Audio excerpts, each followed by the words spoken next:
илгери бир Кулубек деген калпычы болуптур. Ал калп айтканды өнөр кылып алган экен. Калп айтмайынча тура алчу эмес экен.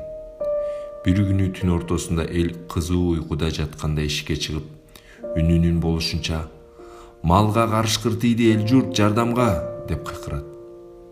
Элдин баары ойгонуп туш-туштан жабыла чуркап келишет. Бирок баардыгы тынч, эч кандай карышкыр көрүнбөйт. Кулубек калп айтып элди алдаганына жыргап, боору эзилип күлөт. Элдер Кулубекти «Көкме, келесо» десе деп тилдешип үйлөрүнө кетишет. Күндөрдүн биринде Кулубек дагы түн ортосунда туруп алып: «Ой эл журт, сактангыла, тоодон сел агып келе жатат, өлдүк эле, өлдүк!» деп кыйкырат. Үрөйү учкан эл бала чакасын шашып-бушуп, чалынып жыгылып отуруп сыртка чыга баштайт. Көрсө баягы иленди дагы калп айтыптыр. Эч кандай сел каптабай эле экен.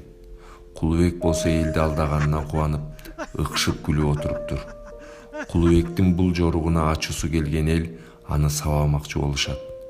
Ошондо эл ичинен бир аксакал чыгып: «Келесону жайына койгула, бир күнү калпынын азабын өзү тартат», дейт. Арадан көп күндөр өтөт. Түн ичинде капыстан Кулубектин үйү өрттөнөт. Эптеп сыртка качып чыгышат. Кулубектин жаналы калбай: «Ой эл журт, жардам бергиле, үйүм өрттөнүп жатат, өлүп кетейин, чын эле чатырап өрттөнүп жатат», деп ары бери чыйпылыктап элди чакырат. Баягы калпычы дагы калп айтып атат деп бир жан чыкпай коет. Эртеси элдер ойгонуп туруп карашса, чын эле үй өрттөнүп, дубал эле калыптыр. Кулубек үй бүлөсү менен ыйлап отурушат. Элдер Кулубекке жардам берип, өрттөнгөн үйүн оңдоп коюшат. Кулубек байкуш болуп, элге ыраазылыгын айтат. Мына ошондон кийин Кулубек таптакыр калп айтпай калган дешет. Калптын казаны кайнабайт.